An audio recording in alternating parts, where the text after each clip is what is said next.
नमस्कार, यूके भारत के एक खास कार्यक्रम चुनावी चर्चा में आपका स्वागत है।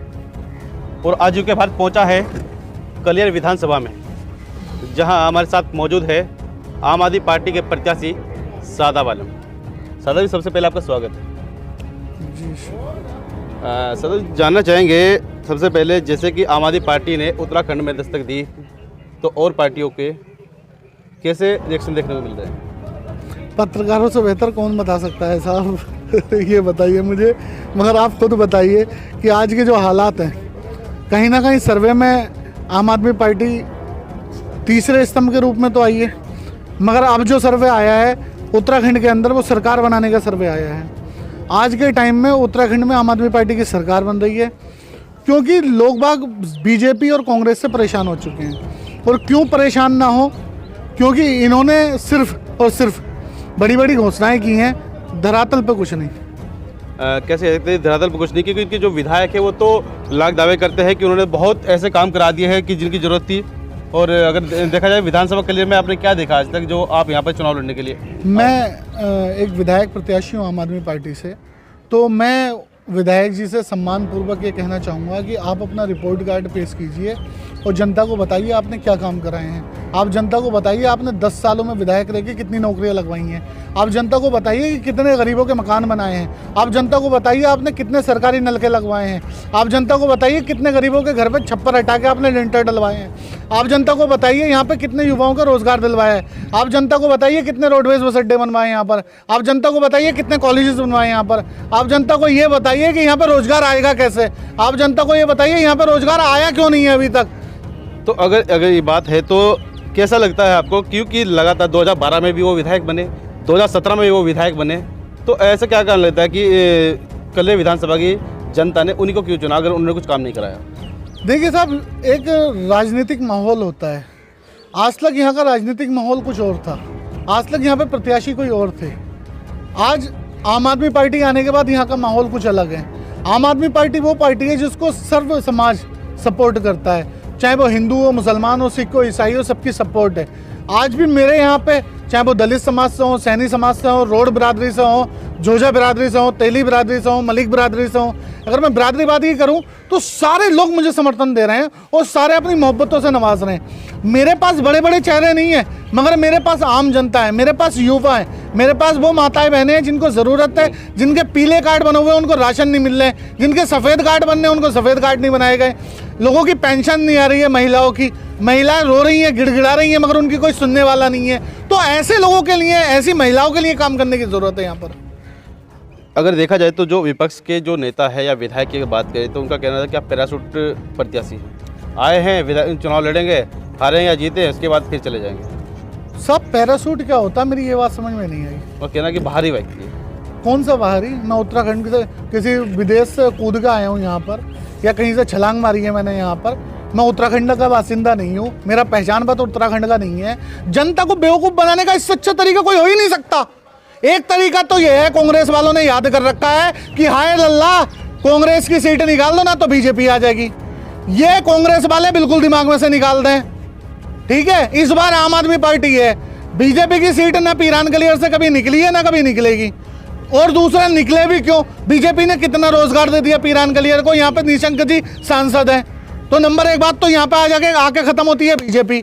अगर मैं बात करूँ कांग्रेस की, तो 10 साल में विधायक जी ने कितना विकास करा दिया ये बता दो। एक मौका तो मुझे भी देंगे, आम आदमी पार्टी को भी तो एक मौका बनता है। कलियर विधानसभा क्षेत्र की जनता आपको मौका क्यों देगी? क्योंकि साहब मैं काम की बात कर रहा हूँ, मैं बात कर रहा हूँ 1000 नौकरियां मैं लगवा के दूंगा 1 साल के अंदर। मैं बात कर रहा हूँ जिस दिन 5 गांव के प्रधान या सरपंच आके मेरे घर पे बैठेंगे। ये तो 2017 में भाजपा ने भी कहा था कि 2 करोड़ युवा को नौकरी देंगे। साहब, वादा करना और उसके वादा खिलाफत करना अलग बात है। हमने गारंटी कार्ड बना के दिए घर घर जाकर। आम आदमी पार्टी ने पोर्टल बना के दे रखे हैं। आम आदमी पार्टी यहाँ पे पोर्टल बना के वादा कर रही है कि हम यहाँ को रोजगार देंगे 1 साल के अंदर, वो 6 महीने के अंदर 1 लाख सरकारी नौकरी देने का वादा करा है। जब इंडस्ट्रीज आएंगी तो रोजगार क्यों नहीं आएगा, आप बताइए। सबसे पहले तो इंडस्ट्रीज आनी चाहिए ना, सबसे पहले टूरिज्म को बढ़ावा देना चाहिए ना। यहाँ पे रोडवेज बस अड्डा बनना चाहिए ना, तो टूरिज्म को बढ़ावा दिया जाएगा। आज तक विधायक जी 10 साल में रोडवेज बस अड्डा तो बना नहीं सके, बुनियादें खुद बार हैं। 5 साल से पुल बंद पड़ा था, जिस दिन आचार संहिता लग रही है उस दिन पुल का उद्घाटन कर दिया उन्होंने 4 एंगलें लगा के, उसकी भी ओवरऑलिंग नहीं करा सके। तो ऐसे विधायकों से और ऐसे सांसदों से जनता परेशान हो चुकी है। आजकल जनता को काम चाहिए, युवाओं को रोजगार चाहिए, महिलाओं को सम्मान चाहिए। आजकल धर्मवाद की और जातिवाद की राजनीति नहीं रही है, बिरादरीवाद की। कलियर विधानसभा एक ऐसी जगह है, कलियर, जहां दरगाह शरीफ, और अगर देखा जाए तो तीर्थ स्थल बोला जाता है हरिद्वार को। वहीं का चौथा देखा जाए तो कलियर इसमें जुड़ा है, जहाँ से विदेशों तक भी यहाँ पे जायरीन आते हैं ज़ियारत करने के लिए। तो कैसे देखते हैं यहाँ की व्यवस्था को आप?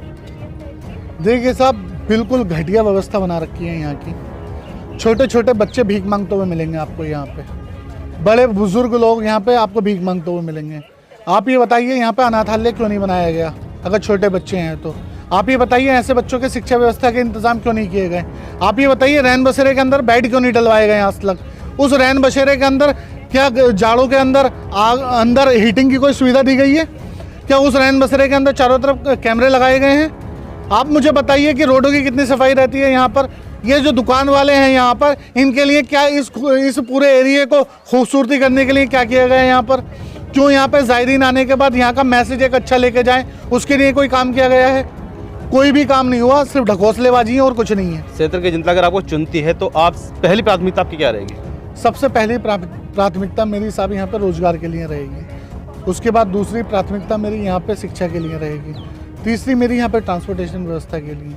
मैं आपको बता दूं, क्योंकि ये सारी चीज़ें मुद्दे हैं यहाँ के, ये ज़रूरतें हैं यहाँ के युवाओं की, ये ज़रूरतें हैं यहाँ के क्षेत्रवासियों की। और सबसे बड़ी बात, मैंने ये घोषणा की है कि मैं अपनी विधायक निधि को पूरी जनता के नाम कर दूंगा। मैं सारे क्षेत्रों के गाँव के लोगों को बुलाया करूँगा, उनके सरपंच 5 लोगों को वहाँ से बुलाऊंगा, अपनी विधायक निधि उनके सामने रखूँगा कि साहब मान लीजिए 2 करोड़ रुपये है मेरे पास। मैं सारे धर्मों के लोगों को बुलाऊंगा, पूरे गांव लोगों को बुलाऊंगा। मैं ऐसे नहीं करूंगा कि मैंने सिर्फ एक ही क्षेत्र का विकास करना है या एक ही बिरादरी का विकास करना।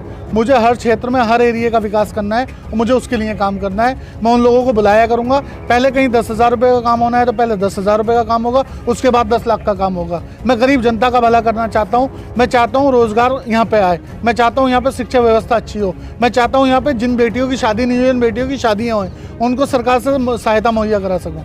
प्राथमिकता आपने बताई है, लेकिन उससे पहले हमारा सवाल चल रहा था दरगाह शरीफ को लेकर के। आपने प्राथमिकता बताई जिसमें बस अड्डा हो गया, रोजगार हो गया और बताया आपने, लेकिन उसमें फिर भी आपने कलियर शरीफ को क्यों छोड़ रहे हैं आप? कलियर शरीफ को कहाँ छोड़ रहा हूँ? रोडवेज बस अड्डा कलियर शरीफ में ही बनेगा साहब। नहीं, जो व्यवस्था वहाँ की दुरुस्त है उसको मैं बता तो रहा हूँ आपको। जब रोडवेज बस अड्डा यहाँ पर बनेगा तो ट्रांसपोर्टेशन व्यवस्था अच्छी होगी। यहाँ पर प्राइवेट बस अड्डे यहाँ पर बनेंगे। यहाँ पर टूरिज्म को बढ़ावा देने के लिए जो नहर है 8 किलोमीटर की, उसको डेवलप किया जाएगा। यहाँ की चारों तरफ की बाउंड्री होनी चाहिए। जो दुकानें हैं उनको पक्की दुकानों बनाकर उनको अच्छा खूबसूरत एलिवेशन देना चाहिए। मज़ार का एलिवेशन होना चाहिए, बाउंड्रीज प्रॉपर होनी चाहिए। जो गरीब लोग हैं, भिखारी लोग हैं, उनके लिए प्रॉपर व्यवस्था होनी चाहिए खाने की। जो मजलूम और परेशान लोग हैं, ज़ायरीन हैं, उनके लिए अच्छे रैन बसेरे बनने चाहिए। यहाँ पर पार्किंग की सुविधा फ्री वाली होनी चाहिए। और बहुत सारी ऐसी बातें हैं जो नहीं कह सकता मैं, उन सारी चीज़ों पे काम होगा। अगर भाजपा की बात करें तो भाजपा की सरकार रही है 2017 से और अभी तक, अब इलेक्शन नज़दीक आ चुका है, तो कैसे देख रहे हैं इस बार आप? क्योंकि उनका तो नारा है 60 पार का। देखिए साहब, भाजपा और कांग्रेस का सूपड़ा साफ होगा, इसके अलावा और कुछ नहीं है। भाजपा ने ना काम किया है ना कभी कर सकती है, उसने सिर्फ धर्मों की राजनीति की है। बात करूं कांग्रेस की तो कांग्रेस भी उसी थाली की चट्टी बट्टी है। उसने सिर्फ और सिर्फ एक बिरादरी को, एक कौम को अपना वोट बैंक समझा है और कुछ नहीं समझा है। आज जवाब देगी जनता, आज काम की बात होगी, आज काम की राजनीति होगी। अगर बात करें तो जो आपने गारंटी यात्रा निकाली है, जो आपने गारंटी दी है उत्तराखंड के निवासियों को, तो उस पर कैसा खरा उतरने काम करेंगे आप लोग? क्योंकि जितनी भी दिल्ली के अंदर जितनी बातें होती है, हर पार्टी बातों में जमीनी हकीकत में फर्क है। हमने दिल्ली के अंदर काम करके दिखाया है, हमने महिलाओं का सफ़र वहाँ पे फ्री करके दिखाया है, हमने वहाँ पे शिक्षा व्यवस्था अच्छी करके दिखाई है। तो आप बताइए, जब वहाँ पे अच्छी करके दिखाई है तो यहाँ पे क्यों नहीं हो सकती? क्या सरकार का पैसा लोगों के खाने के लिए है? सरकार का पैसा जनता के काम में नहीं आना चाहिए? क्या बच्चों यहाँ पे बिजली फ्री नहीं मिलनी चाहिए? कौन सी आफत आ जाएगी अगर 300 यूनिट फ्री बिजली दे भी देंगे तो? कोई नहीं है, सिर्फ मेंटलिटी होनी चाहिए और काम करने की नीयत होनी चाहिए। अगर पूर्ण बहुमत से उत्तराखंड के अंदर सरकार नहीं बनती आम आदमी पार्टी की, जहाँ जहाँ विधायक बनेंगे, तो जो ये गारंटी जो दी है, तो उन विधानसभाओं में ये कुछ उतरेंगे? देखिए साहब, मैं आपको बता दूं, एक शेर है, खुद ही को कर बुलंद इतना अगर कुछ मर्तबा चाहे, खुदा बंदे से पूछेगा बता तेरी रजा क्या है। तो पॉजिटिव सोच रखिए, सरकार भी बनेगी, विधायक भी बनेंगे और जनता के लिए काम भी होगा। आप बेफिक्र रहिए। चलिए, तो ये थे हमारे साथ इंजीनियर शादाब आलम, जो कि आम आदमी पार्टी के प्रत्याशी है कलियर विधानसभा क्षेत्र के। लेकिन देखना हो कि आने वाले जो चुनाव है 2022 में, उसमें विधानसभा कलियर की जनता किसको अपना जनप्रतिनिधि चुनती है और किसको विधानसभा भेजती है। नमस्कार।